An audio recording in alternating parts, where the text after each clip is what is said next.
Happy 4th of July. Oh, I can almost smell the grills being readied for today's hamburgers and hot dogs and steaks. What are you going to bring to the feast? Coleslaw? Potato salad? A pie? Oh, and I can picture the night sky pierced with fire and sound as the rockets go off this evening. This is a day for celebration. But before all that begins, come join us for some gratitude and thanksgiving. Good morning and welcome. My name is Annie Foerster, minister to this congregation, First Jefferson Unitarian Universalist Church here in Fort Worth, Texas. Today we look to the past for a brief history lesson and to the future for our visions and goals. Let us begin our worship this morning with a prelude played by our pianist, Misha Beresnev.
That's what I call fireworks on the piano.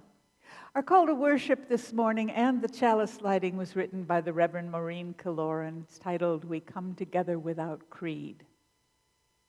In this free church, we come together without creed, focusing instead on the core values of justice, equity, and compassion, of mutual acceptance of our diverse ways of being as we seek to connect ourselves more fully with the unfolding truths of life and of our world. We come together in shared conviction that all people deserve a voice in matters that concern them, and that it is up to each of us to protect the rights of all, particularly those who, for whatever reason, have long been held in silence. We come together in the stubborn belief that community is possible and that peace is more than a dream. We commit together to affirm in our actions as well as our words the inherent worth and dignity of every human being. We come together in awareness of our interdependence with all of humanity and with the wider web of existence, for that too is part of what is meant by we.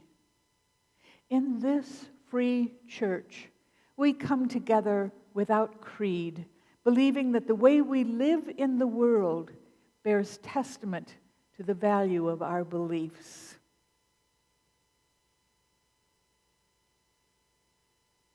We light our chalice this morning as a beacon of hope for those who have gathered here this day.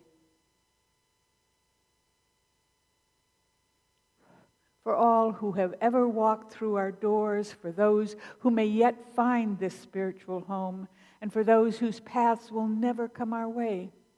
For all this, and for all those things we dare to hope and dream, we kindle our chalice flame this day. Please join us for our opening hymn, number 360 in the gray hymnal, "Here We Have Gathered." Our song leader this morning is Dan Levine.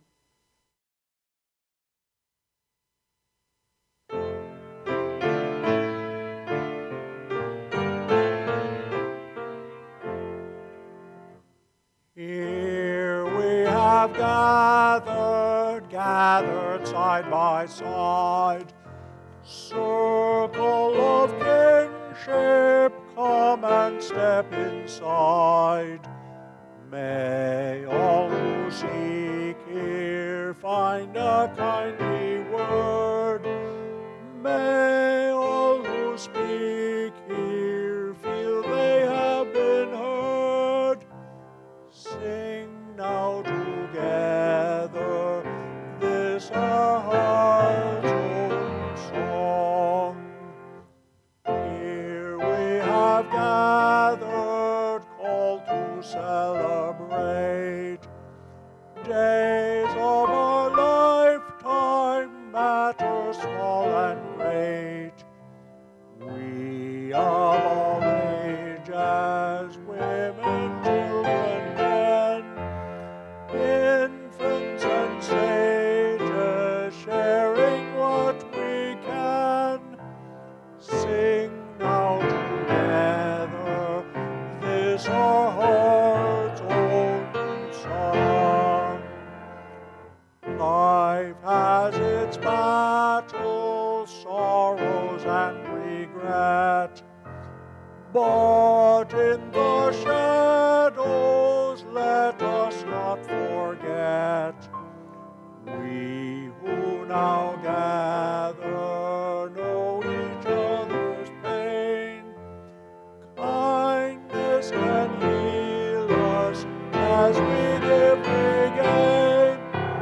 Sing now in friendship this our heart's own song.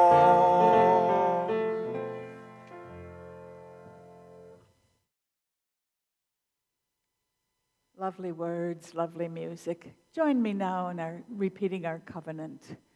Love is the doctrine of this church. The quest of truth is our sacrament, and service is our prayer.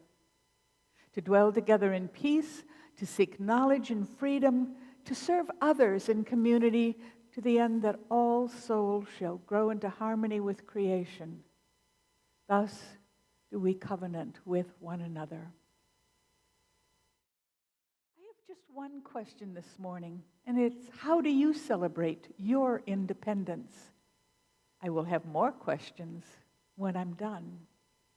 But let's get to my first response. On the 18th of April, 75, hardly a man is now alive who remembers that fateful day and year. Thus begins the poem by Henry Wadsworth Longfellow that dramatically, if not completely accurately, depicts the beginning of the battle for independence between the 13 colonies and Great Britain. By this date in history, we have already experienced the Boston Massacre, which increased the distrust and dislike of the colonists for British authority, and the Boston Tea Party, a demonstration against taxation of the colonists without representation in Parliament. Oh, what exciting and perilous times that must have been. There's the battle against the redcoats using guerrilla tactics. The battle is won, and then come those other stirring words. We hold these truths to be self-evident, that all men are created equal, that they are endowed by their Creator with certain unalienable rights, that among these are life, liberty, and the pursuit of happiness. When I was in school, we were required to learn both of those documents by heart, or at least vast parts of them. What inspiration, what encouragement for celebration they gave us. Independence, freedom, picnics, fireworks. Oh, it was all part of the same historic celebration.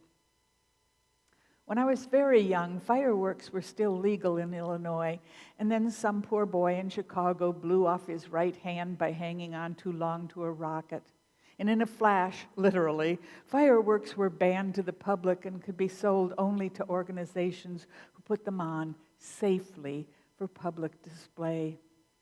But we could get sparklers. You know, those fizzy sticks of fire you wave in circles, writing your name in the air, feeling the power of holding the celebration in your own hand.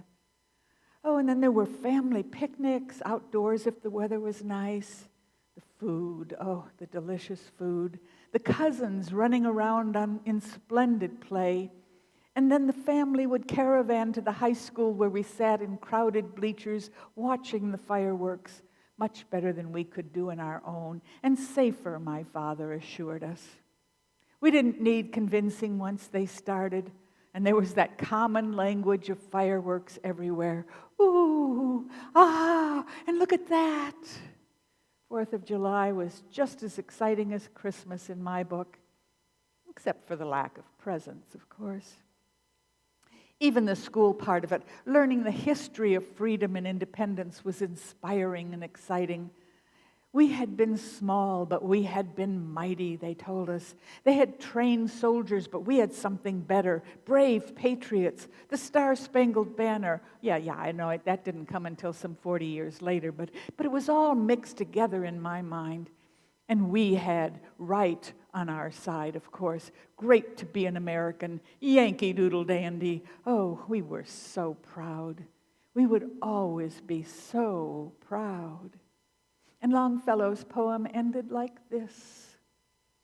You know the rest in the books you have read, how the British regulars fired and fled, how the farmers gave them ball for ball from behind each fence and farmyard wall, chasing the redcoats down the lane, then crossing the fields to emerge again under the trees at the turn of the road, and only pausing to fire and load. So through the night rode Paul Revere, and so through the night went his cry of alarm to every Middlesex village and farm, a cry of defiance and not of fear, a voice in the darkness, a knock at the door, and a word that shall echo forevermore. For born on the night wind of the past, through all our history to the last, in the hour of darkness and peril and need, the people will waken and listen to hear the hurrying hoofbeats of that steed and the midnight message of Paul Revere. Let us pause here to think about this national holiday and celebration. Let me give you a generosity report at this time. 3 weeks ago, I told you that we had hired Michael Newen as acting choir director for the fall semester. Today, I want to tell you about 2 more staff members whose job descriptions have changed with the beginning of this month. You already know that Carl Thibodeau has taken on the added role of professional membership manager. His increased salary was passed in the 2021-2022 budget in May. He will work with the membership committee, which, by the way, will be looking for new seekers, inviting visitors, welcoming them, encouraging them eventually to become members, and orienting them into becoming part of this beloved community. And this will help us achieve our goal of physical and spiritual growth. We have also, as I told you 2 weeks ago, following the resignation of Mary West as chair of the Religious Education Council, named Thomas Earthman as director of religious exploration, increasing his hours from quarter-time to half-time.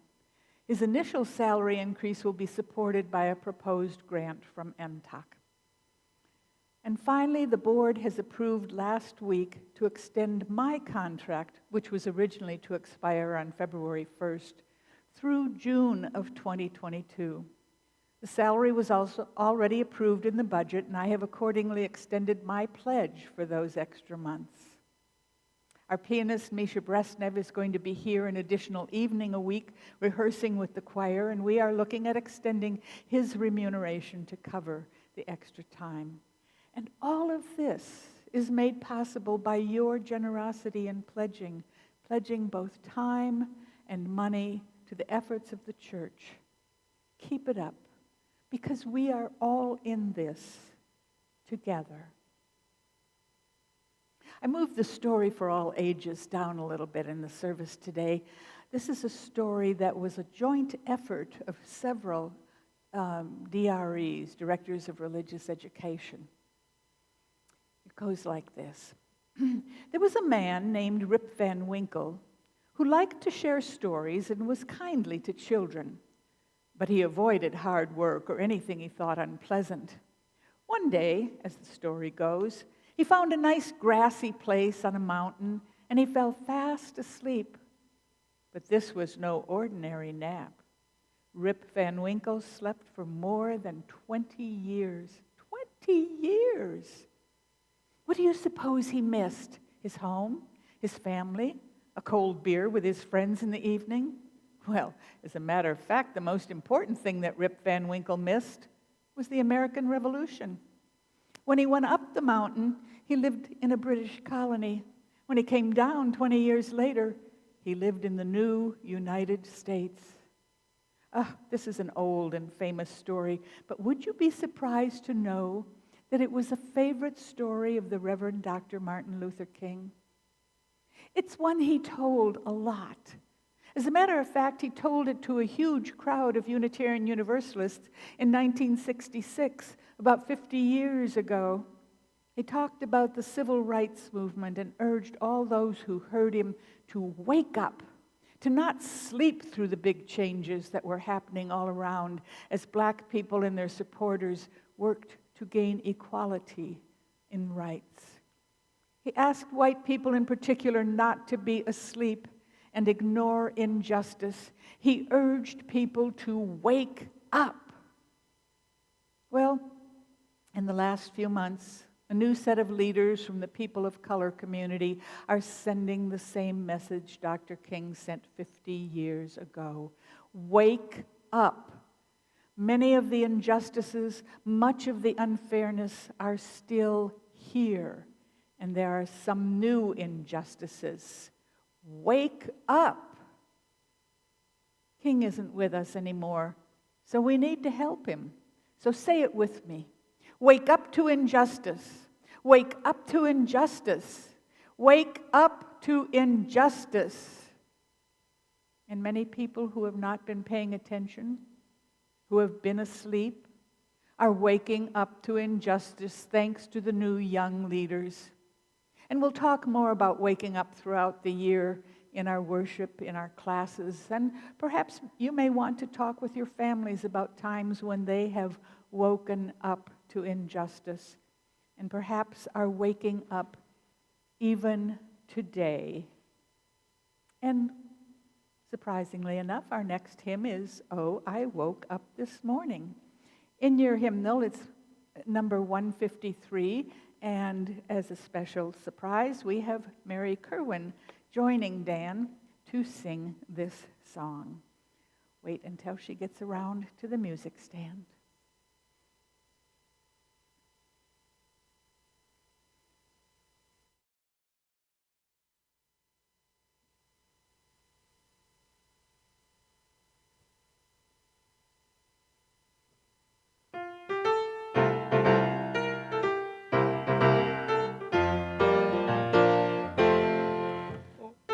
Woke up this morning with my mind, and it was state on freedom.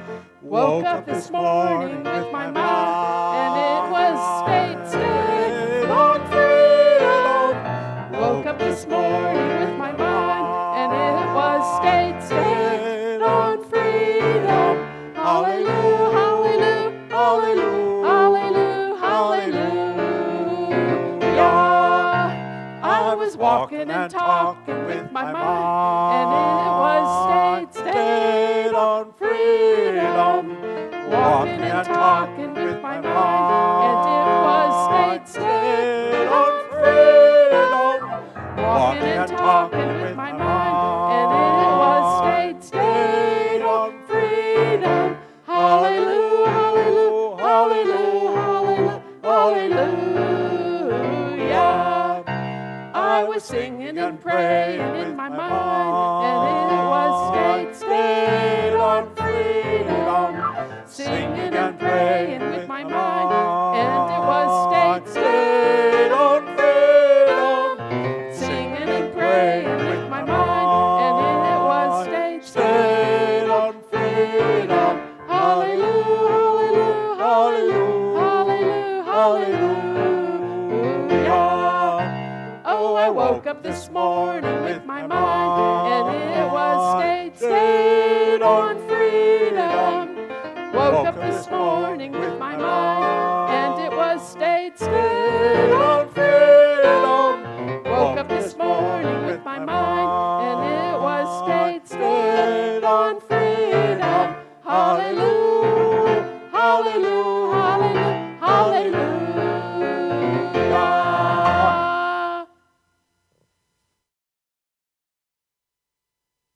Thank you, Mary and Dan. That was lovely. I'm going to give Mary a little opportunity to walk back to her place because she's part of our tech team this morning, and that was an added volunteer job. My second response is this. This story I just read to you, this hymn we just sang, they add another layer of complexity to our celebration today. A layer that wasn't obvious to me when I was in school. A layer which wasn't taught in the history books then, and possibly isn't even now. This freedom, this independence of which we are so proud, was stingily apportioned. Before we became 13 colonies under the auspices of King George III of England, this land belonged to many nations of free people we later simply called Indians because Christopher Columbus thought he had found a new route to India when he landed on San Salvador Island, claiming it for Spain and winning the academic title of Discoverer of America. Never mind the stretching of the facts that gave him that false title, whose truth we accepted in school. There was more. What we were not taught and never learned to acknowledge until recently is the fact that we destroyed these various free nations, took away their freedoms, their independence, their land. Afterward, there followed broken treaty after broken treaty, along with their right to live in peace and prosperity. A week ago, the news media announced the discovery of a mass grave in Saskatchewan, Canada, of some 751 people, most of them Native American children, who had attended a compulsory Catholic boarding school where they were taught to worship as Christians and weren't allowed to speak their own language. Ooh, naughty Canadians. Forget it. Wait, this isn't the first mass grave of this sort, of this census. Most of the others have been found scattered over the United States. And if you listen closely, if you pay attention, you will hear stories of the brutal treatment of those Native children who did nothing wrong but occupy a land in freedom, a land that European explorers coveted for themselves. The Spanish, the French, and finally the English fought for the right to call this land theirs, with the latter taking largest and final claim in the name of King George. But the men and women and children who already lived here were not considered candidates for self-evident truths that all are created equal and endowed by their Creator with certain unalienable rights. And that isn't all we were taught. When we won the glorious freedom, that ennobling independence, the slave trade was already flourishing in what was to become the United States of America. Oh, it ended on paper in 1865 with the passage of the 13th Amendment, but never ended in reality or in equality for the slaves themselves and their generations of descendants. In his historic speech of 1858, Stephen Douglas said that the fathers of the nation were great statesmen and that the values expressed in the Declaration of Independence were saving principles and the ringbolt of your nation's destiny, stating, quote, "Stand by those principles, be true to them on all occasions, in all places, against all foes, and at whatever cost." However, he maintained that slaves owed nothing to and had no positive feelings toward the founding of the United States. He faulted America for utter hypocrisy and betrayal of those values in maintaining the institution of slavery. What have I or those I represent to do with your national independence, he said. Are the great principles of political freedom and of natural justice embodied in that Declaration of Independence extended to us? What, to the American slave, is your 4th of July? I answer, a day that reveals to him more than all other days in the year the gross injustice and cruelty to which he is the constant victim. Why was that speech not included in my history book? Why was that lesson in those words not pointed out to me as a child? Why did I have to wait until I was a practicing adult to discover that I am part of the plot to conserve freedom and independence for myself and for people who look more or less like me? Why did I have to learn the phrase institutions of white supremacy and its ugly, brutish realities when I was already an elder? Why didn't someone wake me up? And don't tell me that the indigenous people of this land now have rights as a nation and can run gambling casinos and keep all the money. Poverty, disease, and hardship hit hardest in their ranks because they don't have freedom and independence. And don't tell me that people of color have won the battle for freedom and independence through the passage of civil rights reform any more than women have won the right to vote and are therefore no longer treated as second-class citizens, because I will tell you differently from my own experience now that I am awake and waking up. Let me end this segment not with scolding, but with a prayer written by Sean Neil Barron, a prayer he calls territorial acknowledgement.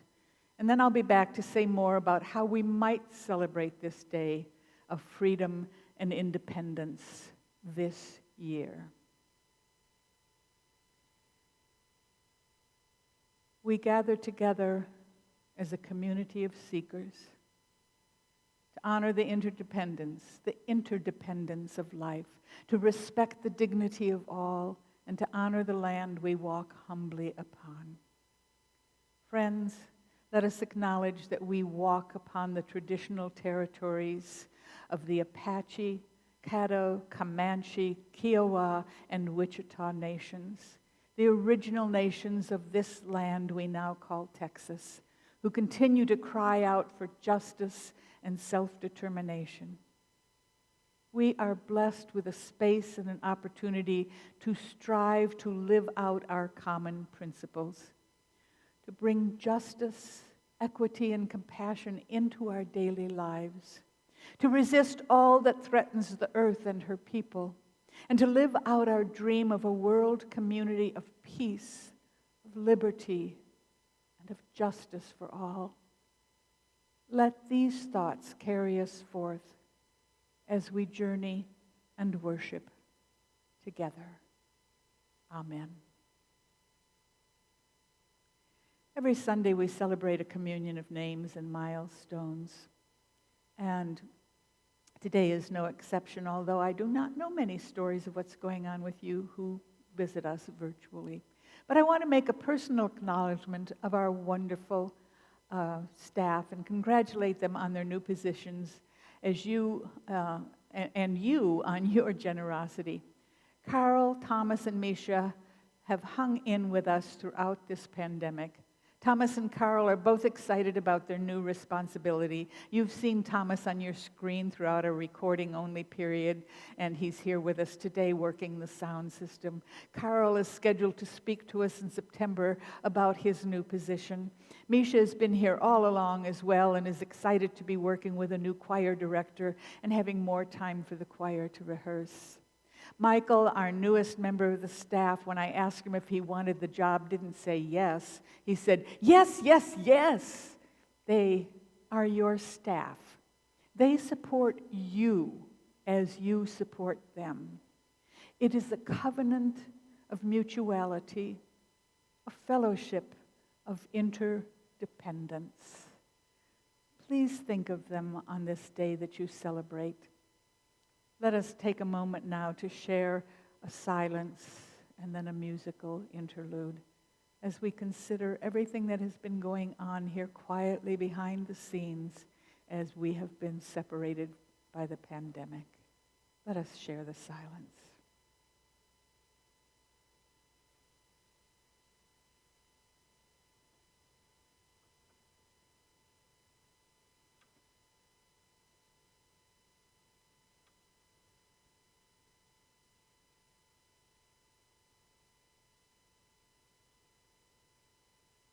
Misha.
Every time I turn on the news, I become more distraught, more angry when I hear of our state and national congresses chipping away at the freedoms they want us to celebrate today, but want to keep for themselves.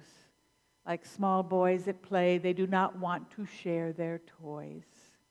Oh, women can vote, certainly, but we still don't get paid at the same rate as men for equal jobs. Since the 70s, our political representatives, not all of them, of course, but enough for the vote, have been trying to strangle the life out of Roe v. Wade and take away women's rights over their own reproductive systems.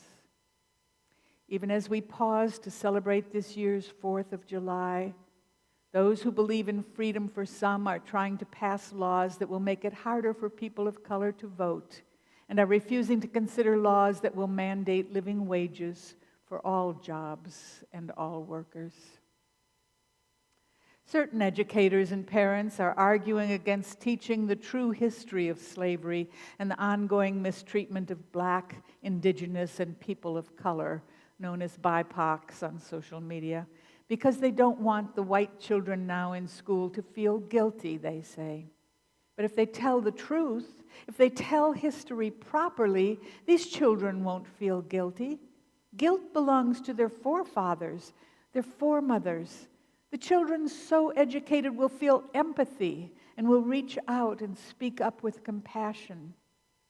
Just look how long it took us to acknowledge Juneteenth, the 2 lost years of slaves in Texas, a state that turned a blind eye to the Emancipation Proclamation.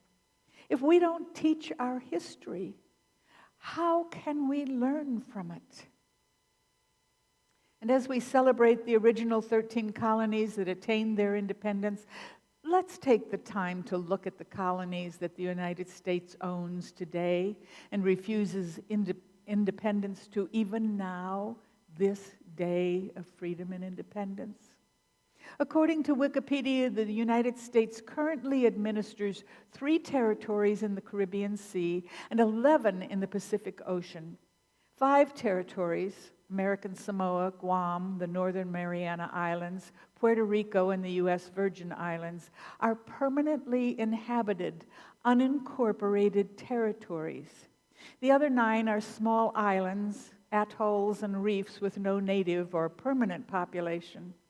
Of the 9, only one is classified as an incorporated territory, Palmyra Atoll. 2 additional territories, Bajo Nuevo Bank and Serranilla Bank, are claimed by the United States but administered by Colombia. Oh, true, Puerto Rican citizens are considered as having citizenship in the United States, meaning they can travel freely between the 2 areas, but they cannot vote. Taxation without representation. And when they were hit by a tornado 2 years ago, they were not given the same warm assistance as states that were damaged by the storm. Instead, they got President Trump throwing paper towels at them, which he considered as giving aid. But they were left without electricity for months and months. Puerto Rico has requested statehood many times, but has repeatedly been denied. Perhaps the people are a little too brown to qualify, or the territory doesn't have the same tourist potential as Hawaii, which overcame that feature in their bid for statehood. Now that the census is finally over, racial gerrymandering is once more being attempted in several states, including our own. Efforts to draw boundaries that will limit the power of certain citizenry to affect change where it is most needed. Wake up, people. It is happening as we speak. This past week, Unitarian Universalists gathered at a virtual General Assembly, an annual event, and voted to support the goal to destroy the institutions of white supremacy. In an article written by Takia Nur Amin, a member of BLUE, Black Lives of Unitarian Universalists, for this year's General Assembly, she noted, "We live in a myth that white people are innocent and rational and logical. It's hard not to be paranoid as a black person," she wrote, "because you have white people who say, 'Oh, I would never do that. I'm one of the good ones,' and you want to believe them. But history shows us that when it comes down to it, a lot of white people will coalesce around whiteness."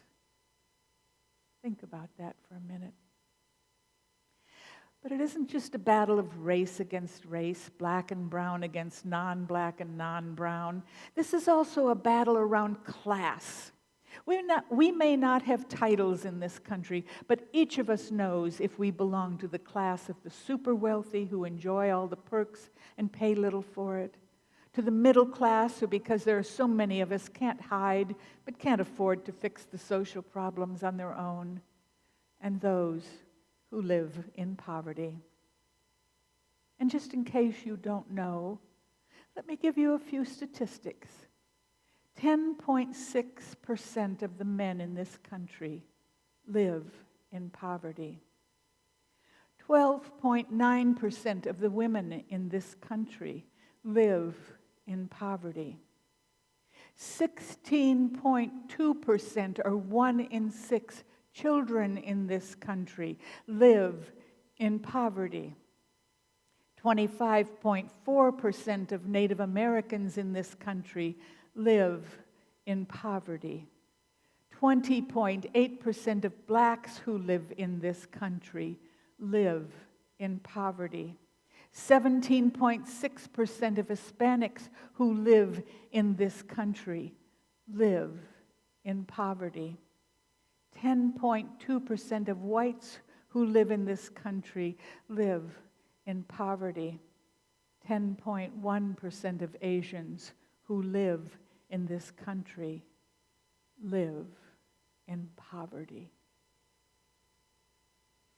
The United States Department of Agriculture estimated that 11.1% of U.S. households are food insecure.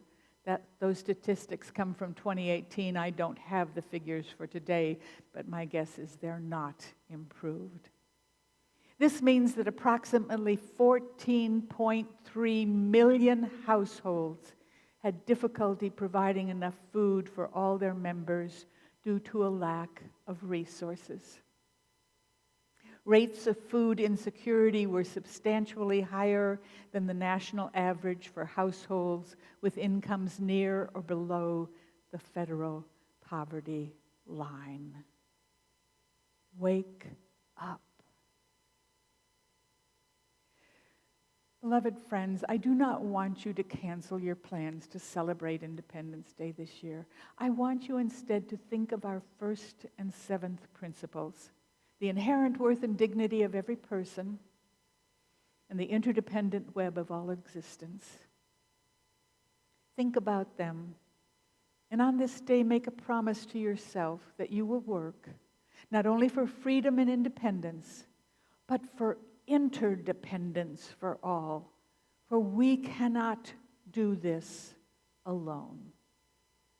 Here is what we can do. We can learn the history we were not taught in school, and we can pass it on to future generations, beginning with our children. We can write to our representatives and ask them to vote for true freedom and independence for everyone. And we can vote for representatives who already feel this way. We can join organizations that are already leading this kind of fight. And we can support these organizations with our time if we have it, and with our dollars if we don't. Better, we could do both. Come, join me in this effort to make Independence Day something everyone can celebrate. Now here's the two new questions that I promised you. How will you celebrate Independence Day from this day forward? And are you woke? Please join me in singing our final hymn, number 1018 in our teal hymnal, Come and Go With Me.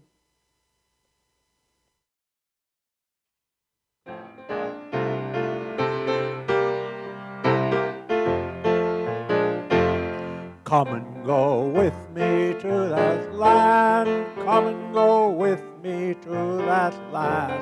Come and go with me to that land where I'm bound, where I'm bound.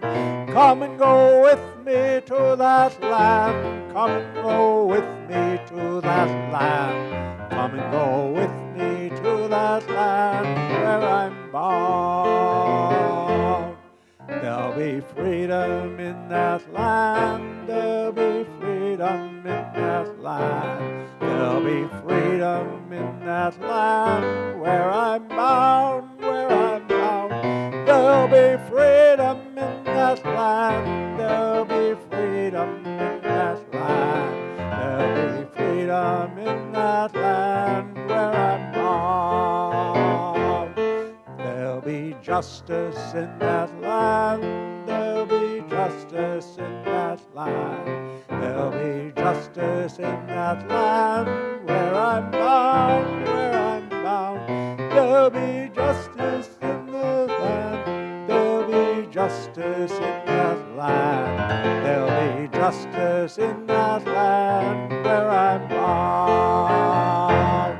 There'll be singing in that land. There'll be singing in that land. There'll be singing in that land where I'm bound, where I'm bound. There'll be singing in that land. There'll be singing in that land. There'll be singing in that land where I'm bound.